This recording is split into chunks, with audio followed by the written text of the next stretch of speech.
अच्छा चालू कर दी। ओके ठीक है। अच्छा कैमरा भी चालू है क्या?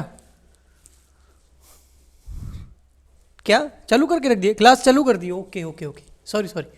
हाँ हाँ भाई, एक्चुअल में क्या हुआ, मैंने ही बोला था इनको भाई लेट हो गया है, क्लास स्टार्ट करके रखना। तो इन्होंने सही में ही क्लास स्टार्ट करके रख दी कि सर आओ और पढ़ाओ। आपने बोला था ना जल्दी से करना, कुछ भी लेट नहीं होना चाहिए।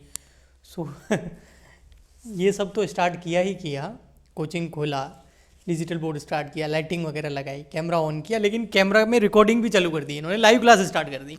चलो कोई बात नहीं, जल्दी से आ जाओ सभी स्टूडेंट्स, स्टार्ट करते हैं हम फिर आज का लेक्चर। ओके, बारिश बहुत है, उसके लिए काफ़ी तुम्हारी छुट्टी भी करनी पड़ रही है, और यूट्यूब पे भी जो क्लासेस हैं रिकॉर्डेड, वो कॉस्ट अकाउंटिंग हमने स्टार्ट किया, अभी वो कंटिन्यू नहीं जा रहा है। चलिए अभी स्टार्ट करते हैं, 2 मिनट के अंदर, 2 मिनट दीजिए मुझे, मैं ये सब चेंज कर देता हूँ, भीगा हुआ हूँ। ठीक है चलिए। Hello guys, most welcome. हम कर रहे हैं कॉस्ट अकाउंटिंग, चैप्टर नंबर 3 चल रहा है, मटेरियल कॉस्ट कंट्रोल। ये क्या होता है ये हमने इस चैप्टर के फर्स्ट लेक्चर में समझा। आज का लेक्चर नंबर 2 है, जिसके अंदर हम समझेंगे न्यूमेरिकल क्वेश्चन को सॉल्व करेंगे। जो मटेरियल कॉस्ट कंट्रोल को करने की टेक्निक्स थी वो टोटल 6 थी, ये सामने आपकी लिखी हुई है, ये भी मैंने लास्ट लेक्चर के अंदर आपको बताई थी। फर्स्ट जो इसका मेथड है या जो टेक्निक है, setting of various stock level, ये जो है ये हम न्यूमेरिकल करेंगे, बट इसके फॉर्मूलाज भी मैंने आपको लास्ट लेक्चर में समझा दिए थे। ये देखिए, ये फॉर्मूलाज थे इसके, मैं थोड़ा बड़ा कर लेता हूँ। Reorder level, minimum stock level, maximum stock level and average stock level, ये लास्ट लेक्चर के अंदर, डेंजर स्टॉक लेवल, ये हमने लास्ट लेक्चर के अंदर फॉर्मूलाज डिस्कस किए थे। जो टेक्निक है कॉस्ट कंट्रोल करने की, material cost control, material cost को कंट्रोल करने की जो टेक्निक है, उसमें जो फर्स्ट टेक्निक है setting up of various stock level, उसके फॉर्मूलाज देखे थे। आज हम इन फॉर्मूलाज को न्यूमेरिकली सॉल्व करेंगे। ठीक है, तो उसके लिए हमको एक न्यूमेरिकल क्वेश्चन चाहिएगा, वो ये रहा आपके सामने। क्वेश्चन नंबर फर्स्ट लिखा हुआ, the following information is supplied to you in respect of an item of a store.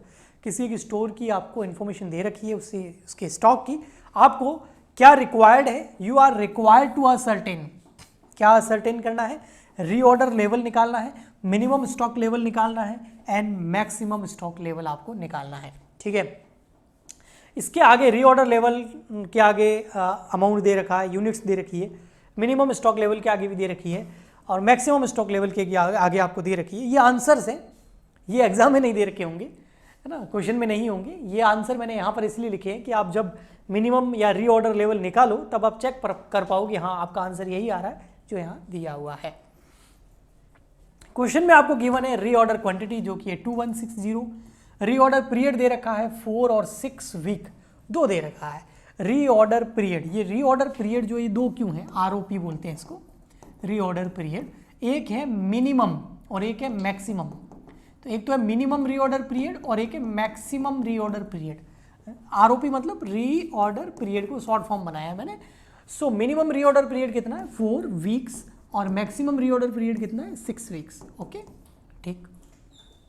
Maximum consumption दे रखा है आपको 540 unit per week, normal consumption दे रखा है 360 यूनिट्स पर वीक, और ये जो नॉर्मल कंजम्पशन है इसको हम एवरेज कंजम्पशन भी बोल सकते हैं। मिनिमम कंजम्पशन दे रखा है आपको 180 unit per week. Reorder quantity जो दे रखी है 2160 यूनिट्स, इसका मतलब होता है जब आप ऑर्डर दोगे तो इतनी यूनिट ट्रक में आएगी। ठीक है ओके।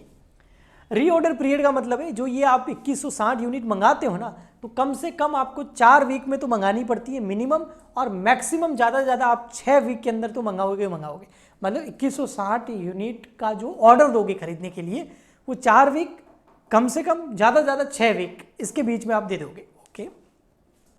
मैक्सिमम कंजम्पशन जो आपके होता है पर वीक, वो 540 यूनिट जो है वो मैक्सिमम कंज्यूम होती है, यानी कि फैक्ट्री के अंदर जो मशीनें लगी हुई है उसके अंदर जाती है, यानी कि इसमें हम कुछ मटेरियल से स्टॉक बनाते हैं। नॉर्मल कंजम्पशन आपका average consumption 360 unit per week रहता है, और मिनिमम कंजम्पशन जो है आपका 180 यूनिट जाता है। तो ज़्यादा से ज़्यादा 540 यूनिट की खपत होती है मटेरियल की, एवरेज देखें तो 360, और कम से कम 180 यूनिट की खपत तो डेली होती ही, पर वीक होती है। अब आपको इनके लेवल निकालने हैं। फॉर्मूलाज मैंने आपको पहले लिखाए थे, आई होप आपको याद होंगे, बहुत सिंपल फॉर्मूलाज। फर्स्ट है रीऑर्डर लेवल। रीऑर्डर लेवल का जो फॉर्मूला है वो है आपका मैक्सिमम कंजम्पशन कि मैक्सिमम कितना कंजम्पशन चाहिए आपको और मल्टीप्लाई कर दो उसको मैक्सिमम रीऑर्डर पीरियड से, जिसको मैं शॉर्ट में आरओपी बोल देता हूँ। सो मैक्सिमम कंजम्पशन जो हमारा कितना और मैक्सिमम रीऑर्डर पीरियड कितना है। देखो मैक्सिमम कंजम्पशन ये रहा कितना 540 यूनिट और मैक्सिमम रीऑर्डर पीरियड कितना है 6 वीक। तो 540 मल्टीप्लाई बाय कर दो 6, तो 540 को 6 से कर दो मल्टीप्लाई, तो आपका आंसर आ जाएगा यहाँ पर रीऑर्डर लेवल। तो सर ये रीऑर्डर लेवल और रीऑर्डर क्वांटिटी में क्या फ़र्क है अभी बताते हैं।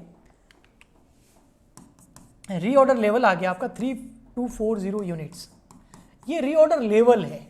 इसका मतलब है कि आपका जो स्टॉक का लेवल है ना उसकी बात चल रही है। जब स्टॉक का लेवल 3240 यूनिट्स पे आ जाएगा ना तब हमको ऑर्डर देना है, तो ये इस लेवल पे ऑर्डर देना है। अभी अब मान लेते हैं अभी 5000 यूनिट आपका टोटल स्टोरेज कैपेसिटी है। जब वो कैपेसिटी कम होकर 3240 पे आ जाएगी ना तब हम ऑर्डर दे देंगे। ऑर्डर कितना देंगे 2160 यूनिट का। तो रीऑर्डर क्वांटिटी का मतलब कितनी क्वांटिटी मंगवाओगे और रीऑर्डर लेवल का मतलब अभी आपके पास कितना लेवल है उसका। ओके, दोनों ये चीज़ें हैं। नेक्स्ट हमारा सेकंड नंबर फॉर्मूला आता है फिर आपका, ये फर्स्ट हो गया। सेकंड नंबर हमारा था minimum consumption. Yes, minimum consumption. अब मिनिमम कंजम्पशन अगर आपको निकालना है ना तो आपको पहले रीऑर्डर लेवल निकालना ही पड़ेगा, क्योंकि मिनिमम कंजम्पशन के लिए हमको चाहिए रीऑर्डर लेवल और उस रीऑर्डर लेवल में हमको माइनस करना है क्या, एक तो हमको एवरेज या नॉर्मल कंजम्पशन, एवरेज बोलो या फिर नॉर्मल कंजम्पशन, क्योंकि नॉर्मली एवरेज कितना कंजम्पशन होता है, और मल्टीप्लाई करना है आपको एवरेज आरओपी मतलब रीऑर्डर पीरियड से। अब रीऑर्डर लेवल तो ये रहा, आपको दे रखा है कितना 3240 यूनिट। ओके, एवरेज और नॉर्मल कंजम्पशन ये भी ये रहा क्वेश्चन में। एवरेज कंजम्पशन आपका कितना है, ये रहा। एवरेज बोलो या नॉर्मल बोलो, मैंने बोला था वो 360 यूनिट एवरेजली एक वीक के अंदर हम यूज़ करते ही करते हैं। और एवरेज रीऑर्डर पीरियड चाहिए। अब एवरेज रीऑर्डर पीरियड कैसे आएगा, हमारे पास मिनिमम आरओपी है और मैक्सिमम आरओपी है, तो एवरेज भी निकाल सकते हैं। कैसे, मिनिमम आरओपी को ले लो, वो कितना है 4, मैक्सिमम को ले लो 6 डिवाइड कर दो 2 का, तो 10 डिवाइड बाई 2 तो आ गया 5। तो 5 क्या आ गया आपका एवरेज रीऑर्डर पीरियड। तो एवरेज रीऑर्डर पीरियड आ गया हमारे पास में 5। अब आप 360 को मल्टीप्लाई कर दो 5 से, तो आ गया 1800 यूनिट्स। और 3240 रीऑर्डर लेवल है ही, 3240 में से 1800 लेस कर दो तो आपके आ गया 1440 यूनिट्स। ये आ गया आपका मिनिमम कंजम्पशन तो नहीं बोलते, मिनिमम स्टॉक लेवल, मतलब इतना तो स्टॉक में आपको लेवल चाहिए ही चाहिए। ये रीऑर्डर लेवल है, यहाँ से ऑर्डर देंगे हम, इतना आपके पास रहना ही चाहिए। जो आपका है ना ये 1440, इससे नीचे नहीं जाना चाहिए आपके स्टॉक का लेवल। 1440 से यूनिट अगर नीचे चली गई वीक के अंदर तो फिर प्रॉब्लम हो जाएगी। अगर ऑर्डर टाइम पे फुलफिल नहीं हुआ तो हो सकता है काम रोकना पड़ जाए, मतलब आपकी कम पड़ जाएगी यूनिट्स, है ना। ओके जी, ये देखो आप आंसर भी दे सकते हो। 3240 यूनिट आपका रीऑर्डर लेवल हो गया और 1440 यूनिट आपका मिनिमम स्टॉक लेवल हो गया। अब हम निकालेंगे मैक्सिमम स्टॉक लेवल। ठीक है, चलिए फॉर्मूलाज आपको याद होने चाहिए। मैक्सिमम स्टॉक लेवल देखिए, मैक्सिमम स्टॉक लेवल, इसका फॉर्मूला वही, आपको रीऑर्डर तो चाहिए ही चाहिए, रीऑर्डर लेवल यानी कि फर्स्ट वाला, और उसके अंदर यहाँ प्लस करना है रीऑर्डर क्वांटिटी। तो रीऑर्डर लेवल और रीऑर्डर क्वांटिटी दोनों में जो मैंने डिफरेंस बताया था उन दोनों को लेना है। उसके बाद इसमें से माइनस करना है हमको मिनिमम कंजम्पशन को मल्टीप्लाई करना है पहले मिनिमम आरओपी से, आरओपी मतलब रीऑर्डर पीरियड से। तो चलिए रीऑर्डर लेवल ले लेते हैं, वो तो हमको पता ही है 3240 जो फर्स्ट का आंसर था। रीऑर्डर क्वांटिटी हमको क्वेश्चन में दे रखी होती है, ये रही 2160 यूनिट्स। ठीक है, ओके जी। उसके बाद में हमको चाहिए यहाँ पर मिनिमम कंजम्पशन और minimum reorder period. Minimum consumption ये रहा 180 यूनिट, ठीक है, और मिनिमम रीऑर्डर पीरियड रहा 4, तो 180 और 4। अब 180 को आप 4 से मल्टीप्लाई करेंगे तो ये आ गया 720, 720, और ये आ जाएगा 3240 प्लस 2160, 5400 यूनिट्स। अब 5400 में से मैं माइनस कर दूँ, लेस कर दूँ 720, तो 4680 यूनिट्स, ये मैक्सिमम लेवल है। इससे ज़्यादा आप कभी भी स्टॉक में यूनिट्स ना रखें। अगर इससे ज़्यादा रखेंगे तो फिर प्रॉब्लम क्रिएट्स होगी, आपकी कॉस्ट बढ़ेगी, एक्स्ट्रा खर्चा बढ़ जाएगा। ओके, ज़्यादा से ज़्यादा इतना रख सकते हैं, इससे ज़्यादा मंगाओगे अगर तो फिर एक और गोडाउन रेंट पे लेना पड़ेगा, ट्रक बाहर खड़ा रहेगा तो कॉस्ट बढ़ जाएगी।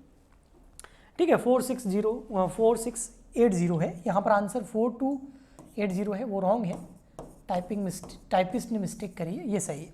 एक फोर्थ नंबर पूछा तो नहीं है, अगर आप चाहो तो निकाल सकते हो, वो है एवरेज स्टॉक लेवल, और वो निकालना बहुत इजी है। मैं उसका आपको फॉर्मूला बता देता हूँ यहाँ पर। Average stock level, fourth number, average stock level, उसका फॉर्मूला क्या है? मिनिमम स्टॉक लेवल, जो सेकंड नंबर आंसर है, और फिर third number answer maximum stock level. तो मिनिमम स्टॉक लेवल और मैक्सिमम स्टॉक लेवल, इन दोनों को ले लीजिए और उसमें डिवाइड कर दीजिए 2 का। अब देखो मिनिमम स्टॉक लेवल कितना है आपका, ये रहा 1440, 1440, और मैक्सिमम स्टॉक है 4680, 4680। इन दोनों को प्लस करके 2 का डिवाइड कर दीजिए तो आपका एवरेज स्टॉक लेवल आ जाएगा। एवरेजली इतना तो रहता ही रहता है। ये आगे 6120, उसमें डिवाइड कर दीजिए 2 का, तो आगे 3060 यूनिट्स। ये सब यूनिट्स में है, ठीक है।